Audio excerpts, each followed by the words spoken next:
A história do profeta Ezequiel, o homem que viu a glória de Deus abandonar Jerusalém, e também teve a visão mais impactante de restauração em toda a Bíblia.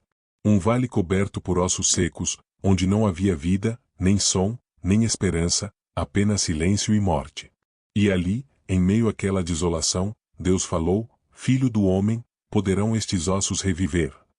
Neste vídeo, vamos explorar profundamente quem foi Ezequiel, o contexto sombrio em que ele viveu, os desafios que enfrentou, e como suas visões, tão misteriosas quanto poderosas, continuam a falar diretamente conosco até hoje. Prepare-se para mergulhar em uma narrativa repleta de drama, fé, julgamento e redenção. Uma história que, mais do que ensinar, nos convida a refletir sobre a vida, a fé e o poder restaurador de Deus. O nome Ezequiel significa Deus fortalece. E talvez nenhum nome tenha sido tão adequado para alguém que teria que se manter de pé num tempo de total ruína espiritual. Nascido na linhagem sacerdotal da tribo de Levi, Ezequiel foi educado desde cedo para servir no templo de Jerusalém. Ele conhecia os ritos, os cânticos, os sacrifícios. Sabia de cor os mandamentos e passava seus dias envolvido com os rituais do culto a Deus. Mas tudo isso foi interrompido com a chegada devastadora da Babilônia. Em 597 a.C., o rei Nabucodonosor invadiu Judá e levou consigo milhares de judeus para o exílio, incluindo Ezequiel, que foi deportado para uma região chamada Tel Abibe, às margens do rio Quebar. Lá, em um território estrangeiro e hostil, começou o verdadeiro ministério do profeta. Não mais entre colunas de mármore do templo, mas em meio a um povo quebrado, disperso, desesperançado. Imagine ser preparado a vida inteira para servir no altar, e de repente se ver num campo de exílio, sem altar, sem templo, sem sacrifício. O chamado de Ezequiel começa exatamente nesse lugar, na dor da perda, no silêncio do lamento, na pergunta que ecoava entre os exilados: Deus nos abandonou? Ezequiel não tinha respostas. Mas ele sentia. Sentia que algo estava para acontecer. E então, num dia comum, o extraordinário irrompeu nos céus. O vento soprou do norte. Nuvens flamejantes avançaram com estrondo. E no meio da nuvem, criaturas que desafiavam toda a descrição humana. Seres com 4 rostos, homem, leão, boi e águia. Asas tocando umas nas outras. Rodas gigantescas cheias de olhos girando em todas as direções. E sobre tudo isso, um trono de safira. Nele, a glória de Deus. Ezequiel caiu com o rosto em terra. Ninguém podia ver a glória de Deus e permanecer vivo. Mas a voz do Senhor falou com ele: Filho do homem, levanta-te. Eu falarei contigo. É interessante como Deus chama Ezequiel, filho do homem. Uma expressão que se repete mais de 90 vezes no livro. É como se o Senhor quisesse lembrar o tempo todo: você é humano, limitado, frágil, mas eu sou Deus, e é da minha força que virá a tua missão. E a missão era clara: profetizar para um povo rebelde, de dura cerviz, obstinado. Um povo que se recusava a ouvir. Ezequiel deveria proclamar as palavras de Deus, e o faria mesmo que ninguém escutasse. Ali, diante da glória do Altíssimo, Ezequiel recebeu um rolo, um livro repleto de lamentos e juízos. Deus lhe ordena que coma o rolo. Come o que eu te dou. Come este livro, e vai falar à casa de Israel. Ao comê-lo, Ezequiel sente algo estranho. O sabor era doce como mel, mas conforme o conteúdo se tornava parte de seu ser, pesava, amargava, o consumia por dentro. A palavra de Deus é doce, mas também confronta. Alimenta, mas exige renúncia. Você já sentiu isso ao ler a Bíblia? Já experimentou o peso de ser confrontado, mesmo ao ser alimentado por ela? Ezequiel, então, é tomado por um silêncio imposto por Deus: porém um freio em tua língua. Não falarás, a menos que eu ordene. Seu ministério começa, assim, com um paradoxo. Ele é chamado para falar, mas só falará quando Deus mandar. Ele carrega uma mensagem, mas precisa aprender a ouvir antes de proclamar. E por algum tempo, o profeta vive como um enigma no meio do povo. Não explica. Não responde. Apenas observa. Nesse período, o povo o vê com estranheza. Tentam decifrá-lo. Alguns o consideram louco, outros, castigado. Mas na verdade, Ezequiel está sendo moldado por Deus. Ele não fala porque ainda não é o momento. E quando a palavra vier, ela cortará como espada. E o que Deus queria ensinar com isso? Que nem sempre a urgência do povo é o tempo de Deus. Que antes de falar, é preciso escutar. Que antes de proclamar juízo, é preciso sentir o peso da glória. O silêncio da Babilônia pesava como uma sombra invisível sobre o coração de Ezequiel. Ele andava entre os exilados, ouvia seus lamentos, via suas feições marcadas pela fome, pela dor e pela desesperança. Mas o que mais o feria era o vazio espiritual. Não era apenas a ausência de um templo ou de rituais. Era a ausência de fé. A ausência de Deus. As pessoas estavam perdidas. Algumas choravam pelos filhos que haviam sido levados. Outras murmuravam contra o Senhor, acusando-o de abandono. Os mais velhos relembravam com saudade os dias de glória em Jerusalém, mas mesmo esses pareciam ter perdido a esperança. Ezequiel observava tudo em silêncio. Seu chamado queimava por dentro, mas Deus ainda não havia lhe dado a ordem para falar. Então, numa noite em que o céu estava encoberto e os ventos assobiavam sobre a planície, o Espírito de Deus veio sobre ele com força. Não era uma brisa suave, mas um impulso violento que o tomou de súbito.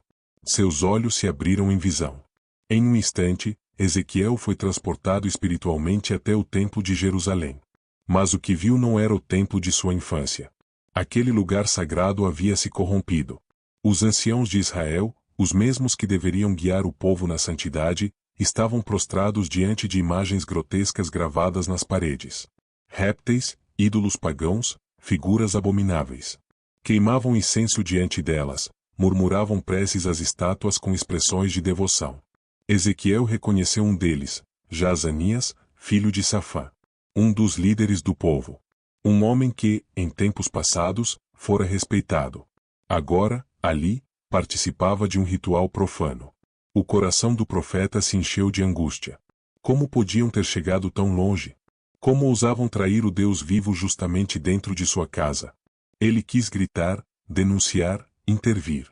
Mas sua boca estava selada. Deus o havia tornado mudo diante do povo até que chegasse o tempo certo. Tudo o que podia fazer era observar. A visão prosseguia. O Espírito o levou a outra parte do templo. Lá, um grupo de mulheres chorava por Tamuz, um deus estrangeiro associado ao ciclo da vida e da morte. Era um lamento ritualístico, parte de um culto babilônico. Ezequiel via tudo e sentia sua alma se rasgar. Mais adiante, no pátio interno, outro grupo de homens, cerca de 25, estavam de joelhos, não voltados para o altar do Senhor, mas de costas para ele, adorando o sol nascente. Era o cúmulo da profanação. Sacerdotes, supostos líderes espirituais, curvados diante de astros, como os pagãos ao redor. A cada nova cena, o espírito mostrava mais perversidade. Ezequiel desejava não ver. Queria fechar os olhos, tampar os ouvidos, fugir daquilo tudo. Mas não podia. Aquela era sua missão, testemunhar a decadência para depois proclamar o juízo. A voz do Senhor ecoou mais uma vez dentro dele: Filho do homem, verás coisas ainda mais abomináveis do que estas. E então, a glória do Senhor, aquela mesma glória que um dia habitara o Santo dos Santos, começou a se mover. Ezequiel a viu se erguer do propiciatório, passar para a entrada do templo, lentamente, afastar-se. Era como se Deus hesitasse em partir, mas já não houvesse mais como permanecer. O templo havia sido contaminado demais. Do lado de fora, 6 homens apareceram. Não eram simples homens, Ezequiel sabia, eram seres celestiais. Cada um trazia uma arma mortal. No meio deles, um 7º, vestido de linho branco, com um tinteiro à cintura. O Senhor falou ao anjo do tinteiro: marca na testa todos aqueles que suspiram e gemem por causa das abominações que se fazem nesta cidade. E o anjo saiu, percorrendo cada rua, cada viela, observando os corações aflitos. Eram poucos. Muito poucos. E então veio a ordem aos demais: sigam-no em matemática. Não mostrem piedade. Velhos, moços, crianças, mulheres. Mas não toquem naqueles que trazem o sinal. Ezequiel sentiu o chão tremer. Ele quis clamar por misericórdia, mas ainda não podia falar. Tudo o que podia fazer era cair com o rosto em terra, desesperado. O Senhor destruirá todo o remanescente de Israel, pensou. Mas Deus respondeu com severidade: a iniquidade é grande demais. A cidade está cheia de sangue e de injustiça. Eles dizem: O Senhor nos abandonou. O Senhor não vê. Por isso, minha ira não poupará. A visão terminou. Ezequiel voltou ao lugar onde estava, na Babilônia. O silêncio ao seu redor contrastava com o terror que acabará de presenciar. O povo continuava vivendo como se nada estivesse para acontecer. Alguns ainda acreditavam que Jerusalém jamais cairia. Que Deus protegeria a cidade, como sempre fizera. Mas Ezequiel sabia a verdade. O juízo era certo. O tempo da paciência havia se esgotado. O Senhor falou com ele novamente: Filho do homem, pega um tijolo. Coloca-o diante de ti e desenha nele o mapa de Jerusalém. Constrói rampas de cerco, posiciona arietes, mostra ao povo o que está para acontecer. Ezequiel obedeceu. No meio da praça, sob os olhos atentos dos exilados, ajoelhou-se e começou a moldar a terra. Traçou os muros da cidade. Ergueu torres com argila. Colocou figuras pequenas representando soldados. Alguns riram. Outros murmuraram, inquietos. Quando terminou, colocou uma placa de ferro entre si e a cidade de argila. E disse: Assim será. O Senhor voltará seu rosto contra Jerusalém. Ele não ouvirá mais seus clamores. Nos dias seguintes, o profeta permaneceu ali, deitado de lado. Cada dia representava um ano de iniquidade de Israel e de Judá. Sua comida era escassa. Seu corpo fraco. Mas sua mensagem clara. O povo começou a se agitar. Os murmúrios aumentavam. Alguns ainda se recusavam a crer. Mas o profeta permaneceu firme. O tempo da decisão havia chegado. E o julgamento de Deus estava à porta. Ezequiel caminhava entre os exilados, sentindo sobre si o peso crescente da palavra do Senhor. A Babilônia já havia arrancado muitos filhos de Israel e os espalhado entre as nações. Mas Jerusalém ainda estava de pé, e muitos se agarravam à falsa esperança de que a cidade sagrada jamais cairia. A confiança do povo estava nos muros da cidade, no templo, nos rituais. Para eles, Jerusalém era intocável. Mas Ezequiel sabia que aquilo era ilusão. Ele já havia ouvido a voz de Deus, visto a glória se retirar do templo, testemunhado a corrupção dos sacerdotes. Sabia que o juízo não era uma ameaça distante, mas uma sentença selada. Deus falou novamente com ele, desta vez com uma ordem prática e simbólica: Filho do homem, pega um tijolo, desenha nele a cidade de Jerusalém e simula um cerco contra ela. Constrói rampas, posiciona acampamentos, coloca arietes ao redor. Ezequiel se ajoelhou no meio da praça e começou a moldar a terra diante dos exilados. Traçou os contornos da cidade, ergueu torres com barro, organizou miniaturas de soldados e cerco. Quando terminou, colocou uma placa de ferro entre si e a maquete e declarou: Assim será. O Senhor voltará seu rosto contra Jerusalém. Ele não mais ouvirá seus clamores. Alguns riram, achando que era uma encenação teatral. Outros sentiram um arrepio, como se uma verdade silenciosa atravessasse o coração. O profeta não explicou, não debateu, apenas permaneceu firme. Nos dias seguintes, ele continuou sua representação viva.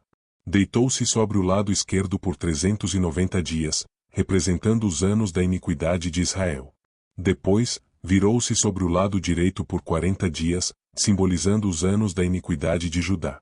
Cada dia era uma profecia viva. Ele comia pão feito com grãos misturados, assado sobre excrementos secos, conforme o Senhor havia ordenado, uma representação do que o povo comeria durante o cerco. A imagem era perturbadora. O profeta deitado, magro, silencioso, alimentando-se de porções limitadas, representando a fome e o desespero que se aproximavam. Os exilados observavam em silêncio, sem saber ao certo se Ezequiel havia enlouquecido ou se realmente era o portador de uma revelação maior. Então veio outra palavra do Senhor: Filho do homem, diga ao povo que o rei da Babilônia está em marcha. Ele lançou sortes entre duas rotas, uma leva a Rabá, outra a Jerusalém. O sinal caiu sobre Jerusalém. As palavras causaram impacto. Até os mais incrédulos começaram a questionar. Alguns, que ainda tinham parentes na cidade santa, sentiram um aperto no peito. Estariam seus filhos e esposas prestes a perecer? Seria verdade que nem o templo seria poupado? Mas Ezequiel não recuava. Sua voz ecoava como uma espada afiada: o rei da Babilônia já afia sua lâmina.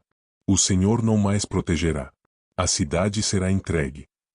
Num ato simbólico final, Ezequiel levantou-se diante do povo e simulou um golpe no ar, como quem maneja uma espada invisível. Com firmeza declarou: a espada do Senhor está desembainhada e não voltará à bainha sem antes cumprir o juízo. O povo ficou em choque. Ninguém ousava rir mais. Até os líderes, que antes o consideravam um louco, agora o observavam com temor. Mas então, num dos momentos mais pessoais e devastadores de sua jornada, o Senhor falou ao profeta de forma direta: Filho do homem, tirarei de ti, com um só golpe, o deleite dos teus olhos. Mas tu não chorarás, não lamentarás, nem derramarás lágrimas. Não te cobrirás de cinzas, nem comerás o pão dos que consolam. Ezequiel compreendeu. Deus estava falando sobre sua esposa. Aquela que lhe dava consolo no meio da solidão do exílio. Aquela que partilhava com ele o peso do chamado. Naquela noite, o profeta a viu sorrir pela última vez. O silêncio era mais denso do que qualquer outro. E então, ao anoitecer, ela morreu. Sem aviso. Sem despedida. O profeta segurou sua mão fria, sentindo o decreto divino sobre ele como um peso insuportável. Seu coração gritava. Mas sua boca permaneceu em silêncio. Deus havia ordenado. No dia seguinte, os exilados souberam do ocorrido. Muitos correram para ver como Ezequiel reagiria. Esperavam vê-lo de luto, coberto de pano de saco, prostrado em pranto. Mas ele se levantou como de costume. Saiu de casa. Não chorou. Não jejuou. Não rasgou as vestes. Sua dor era visível nos olhos, mas não se manifestava em gestos. Por que não lamentas? Perguntaram. Como pode suportar tamanha perda sem chorar? E então, pela primeira vez em dias, sua voz se levantou: assim diz o Senhor, eis que profanei o meu santuário, o orgulho de vossos olhos, a alegria das vossas almas. E vós fareis como eu fiz. Não chorareis, nem lamentareis. Definhareis em vossas iniquidades. O silêncio que se seguiu foi pesado. Todos compreenderam. Jerusalém cairia. O templo seria destruído. E não haveria tempo para pranto. A dor seria tão profunda que o povo perderia até mesmo a capacidade de lamentar. Um homem se aproximou, hesitante. Tu sofres como nós, mas não derramas uma lágrima. O que isso significa? Ezequiel olhou nos olhos dele. Em sua dor, refletia-se o juízo de Deus. Aquele ato silencioso era a última advertência. O fim não era apenas físico, era espiritual. O tempo da intercessão havia terminado. O tempo da justiça havia chegado. O tempo havia passado desde que Ezequiel perdera sua esposa. O luto silencioso que carregava em seu peito continuava pesando, mas a palavra do Senhor não cessava. A cada dia, sua vida se tornava uma extensão viva da mensagem divina. Já não era apenas um mensageiro, ele era o próprio sinal. Enquanto o povo ainda digeria o significado daquela perda silenciosa, Deus voltou a falar com o profeta. Ezequiel estava em casa, refletindo sobre tudo o que havia visto, sobre o juízo que se aproximava e o estado espiritual do povo. A Babilônia era um lugar de exílio e dor, mas nada do que havia ali se comparava à ruína invisível de Jerusalém, a corrupção, a idolatria, a indiferença dos líderes. O profeta sentia que algo terrível ainda estava por vir. A mão do Senhor veio sobre ele mais uma vez. Deus o tomou pelo Espírito e o transportou novamente em visão. Dessa vez, não para as ruas de Jerusalém, mas para dentro do próprio templo. Ezequiel reconheceu os corredores, as salas, os detalhes sagrados que conhecera na infância. Mas algo estava errado. O muro do templo parecia sólido, mas a voz do Senhor ordenou: Filho do homem, escava essa parede. Ezequiel obedeceu. Tocou a estrutura e percebeu que havia uma passagem oculta. Cavou até abrir caminho e encontrou uma porta escondida. Ao entrar, seu coração acelerou. O que viu era estarrecedor. Na escuridão daquele recinto secreto, os anciãos de Israel estavam prostrados diante de imagens esculpidas nas paredes. Animais, répteis, criaturas grotescas. Queimavam incenso e murmuravam orações a deuses estrangeiros. No centro deles, uma figura familiar, Jaazanias, o mesmo homem visto antes, liderava o ritual. Sua expressão era solene, quase reverente, mas era reverência à mentira. A idolatria havia se infiltrado até no coração dos líderes. A voz do Senhor soou com tristeza e indignação: Filho do homem, viste o que os anciãos de Israel fazem nas trevas? Cada um em sua câmara secreta diz: o Senhor não nos vê. O Senhor abandonou esta terra. Como podiam acreditar nisso? Como podiam imaginar que o Deus que fizera aliança com seus pais não os observava? O profeta não conseguia compreender tamanha cegueira espiritual. Ainda em silêncio, ele foi conduzido a outro pátio do templo. Lá, viu um grupo de mulheres chorando por Tammuz, um deus pagão da fertilidade cuja morte simbólica era lamentada em rituais babilônicos. As mulheres se prostravam em pranto, como se chorassem por um ente querido. Mas o choro delas era dedicado a um ídolo. Ezequiel queria clamar, repreender, acordá-las. Mas sua missão não era interferir, era ver, absorver e depois proclamar. O Espírito conduziu mais adiante, ao pátio interno, próximo ao altar sagrado. Ali, cerca de 25 homens estavam ajoelhados com os rostos voltados para o oriente. Adoravam o sol nascente, como os povos gentios. Tinham virado as costas para o templo do Senhor. A voz de Deus ressoou mais uma vez: acaso pensam que estas abominações são pequenas? Encheram minha terra de violência, provocaram minha ira. Eu os destruirei sem piedade. O profeta se encolheu. Sabia que Deus era justo. Sabia que o povo havia ido longe demais. Mas mesmo assim, seu coração doía. A ruína de Jerusalém já não era apenas um presságio, era inevitável. Antes que a visão se dissipasse, o Senhor falou mais uma vez: acaso pensam que o Senhor permanecerá calado diante disto? Ezequiel permaneceu prostrado.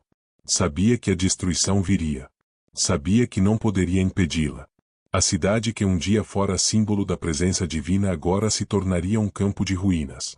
O templo, orgulho de Israel, seria reduzido a cinzas. Tudo por causa de corações endurecidos. Mas naquele silêncio amargo, Deus revelou algo inesperado. Uma promessa escondida entre os escombros do juízo. Filho do homem, dize aos que foram dispersos: ainda que eu os tenha espalhado entre as nações, serei para eles um pequeno santuário onde quer que estejam. Ezequiel ergueu os olhos. A esperança não estava morta. Mesmo no exílio, Deus estaria com os que o buscassem. A destruição viria, sim, mas não seria o fim. O castigo não seria abandono. Ainda havia um remanescente, e a presença do Senhor os acompanharia, mesmo fora da terra prometida. Para muitos, a queda de Jerusalém representaria o colapso da fé. Afinal, se não havia templo, onde Deus habitaria? Mas agora, pela boca do profeta, o Senhor revelava uma verdade profunda. Ele não estava restrito a um local físico. Seu trono não se limitava a muros de pedra. Ele é o Deus que vai ao encontro dos quebrantados, mesmo em terras estranhas. Eu os ajuntarei, disse o Senhor, e os trarei de volta à terra de Israel. Mas havia uma condição implícita. O retorno não seria para todos. Apenas para aqueles que se voltassem sinceramente ao Senhor. Aqueles que deixassem para trás seus ídolos e permitissem que Deus transformasse seus corações. Ezequiel compreendeu. A restauração verdadeira não era apenas geográfica, era espiritual. Não bastava retornar à terra. Era preciso voltar a Deus. A promessa seguinte sacudiu o profeta: darei a eles um só coração e porei dentro deles um novo espírito. Tirarei deles o coração de pedra e lhes darei um coração de carne. Essa era a raiz do problema de Israel, a dureza do coração. A teimosia.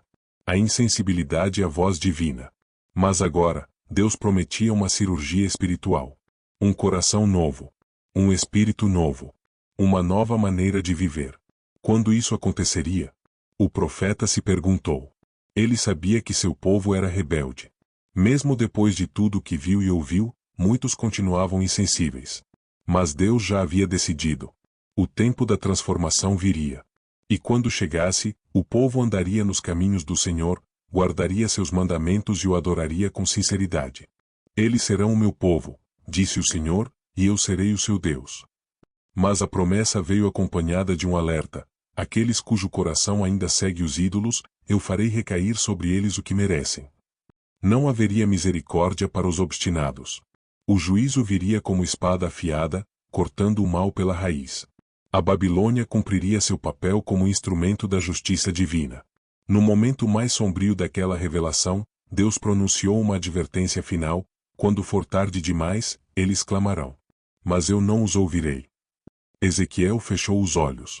O tempo da súplica estava se esgotando. O arrependimento tardio já não bastaria. Para muitos, a promessa seria apenas um eco distante que jamais se cumpriria. Mas ainda havia tempo. Ainda havia vozes clamando. Ainda havia corações que podiam ser quebrantados. A decisão precisava ser tomada agora. O vento soprava frio sobre as colinas da Babilônia.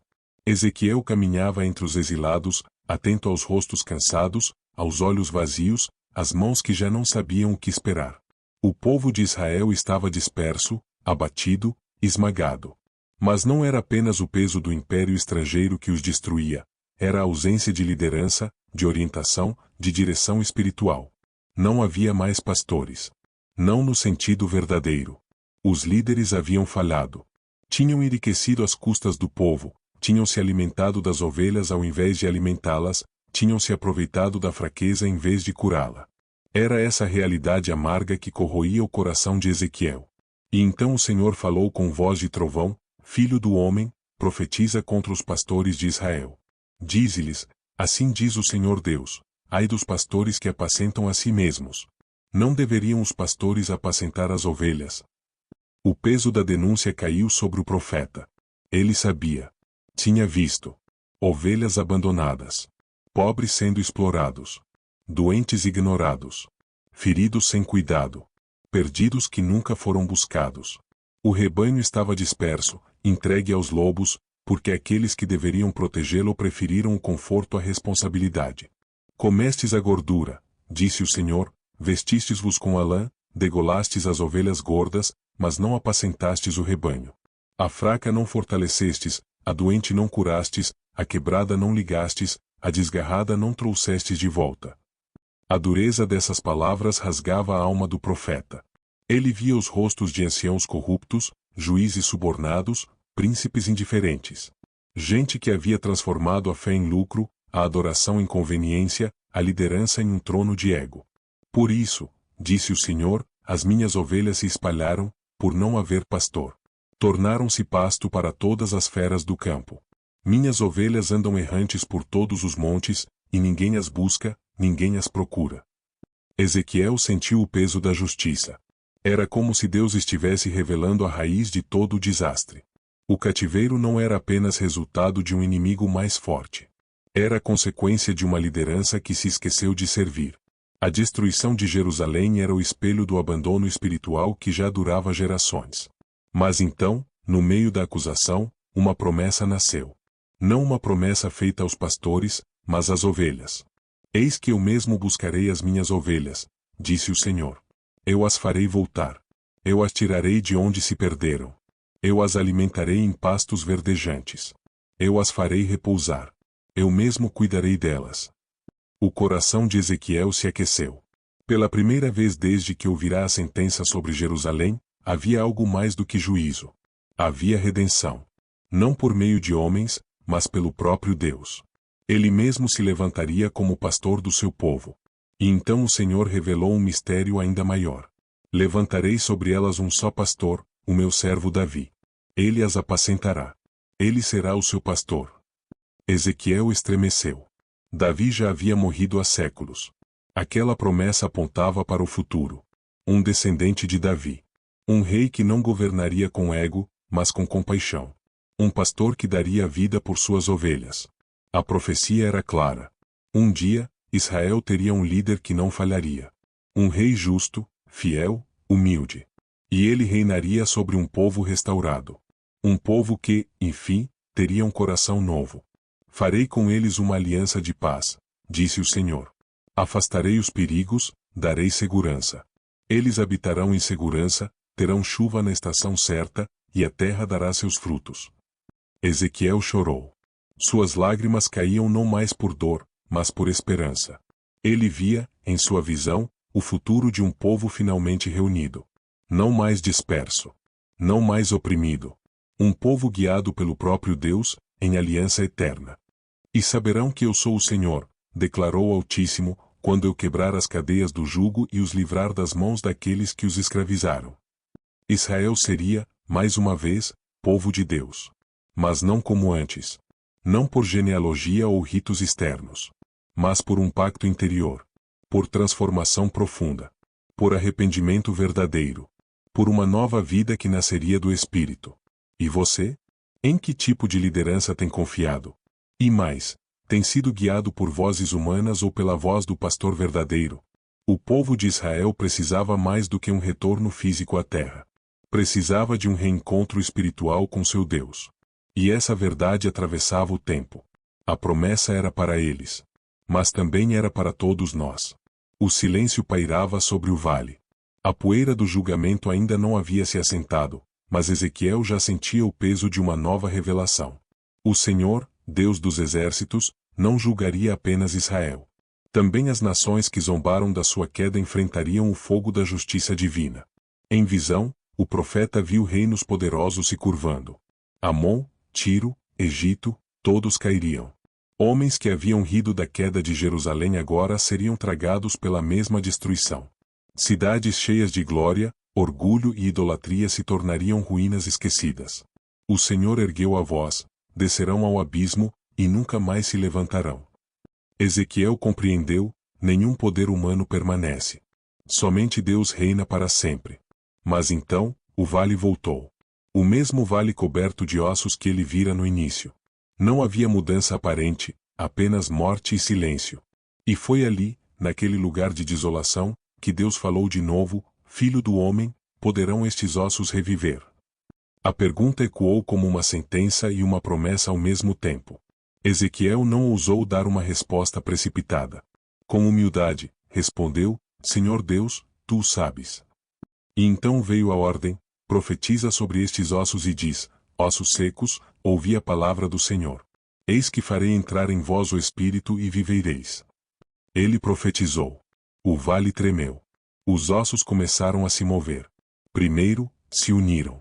Depois surgiram tendões, carne, pele. Corpos inteiros surgiram diante dos olhos do profeta. Mas ainda não havia vida.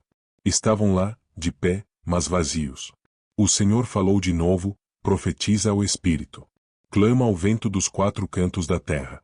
Diz: vem, ó Espírito, e assopra sobre estes mortos para que vivam. Ezequiel ergueu a voz com autoridade.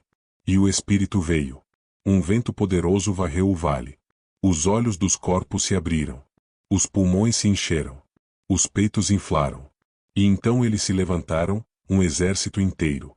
Um povo que antes era só poeira e desespero, agora estava de pé, vivo, restaurado. A visão não era apenas um espetáculo de poder.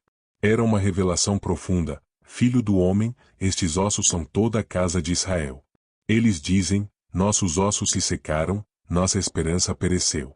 Mas eu abrirei as vossas sepulturas, ó povo meu, e vos farei sair delas. O povo que se via como morto, abandonado, destruído, seria trazido de volta. Não apenas a terra, mas a vida. Uma vida nova. Uma vida no Espírito. E então, a promessa foi selada: porei o meu Espírito em vós, e vivereis. E vos estabelecerei na vossa terra. Então sabereis que eu sou o Senhor. Eu falei, e eu cumprirei. O profeta compreendeu que aquela visão ia além do seu tempo. Ela apontava para um futuro em que Deus restauraria não apenas Israel, mas a humanidade. Um tempo em que o Espírito soprado do alto transformaria corações de pedra em corações de carne. Um tempo em que mortos espirituais se levantariam em fé. Um tempo em que o exílio terminaria de vez, não apenas o exílio físico, mas o distanciamento interior entre Deus e o homem. Na última visão, Ezequiel viu uma cidade. Ela surgia do alto de uma montanha, com muros imponentes, um templo glorioso e um trono resplandecente. A presença do Senhor voltava, atravessando os portões, enchendo o lugar de luz. O profeta caiu com o rosto em terra. E Deus disse: este é o lugar do meu trono. Aqui habitarei para sempre no meio do meu povo. A cidade recebeu um nome: o Senhor está ali. Não era mais apenas uma promessa. Era um destino. E você? Em meio a vales secos, a ossos espalhados por experiências fracassadas, sonhos esquecidos e fé abandonada, consegue ouvir a mesma pergunta que Deus fez a Ezequiel? Podem estes ossos reviver? Talvez você esteja atravessando um tempo de exílio espiritual. Talvez sinta que Deus se afastou, ou que sua vida se tornou apenas rituais vazios. Talvez tudo que sobrou seja pó e silêncio. Mas o mesmo Espírito que soprou sobre aquele vale pode soprar sobre você. Ele ainda restaura. Ele ainda traz a vida. Ele ainda levanta os que estão prostrados. O desafio é simples e profundo: volte-se para Deus. Peça por um novo coração. Clame pelo Espírito. Não aceite uma vida seca. Não aceite o exílio como normal. Deus não te chamou para apenas existir, Ele te chamou para viver. O vale de ossos secos não é o fim. É o início de algo novo, se você ouvir e responder ao chamado do Espírito. A história de Ezequiel nos mostra que mesmo quando tudo parece seco, morto, perdido, Deus ainda pode soprar vida. Mas é preciso abrir o coração. É preciso desejar um novo espírito, um novo começo, uma nova aliança. Se essa mensagem falou com você, não guarde só para si. Compartilhe com alguém que precisa ser reanimado por Deus. Escreva nos comentários: sopra sobre mim, Senhor. Inscreva-se no canal e ative as notificações para continuar recebendo mensagens que transformam. Que o Espírito do Senhor te visite hoje. E que você nunca mais viva no vale, mas caminhe em direção à cidade onde o Senhor está ali.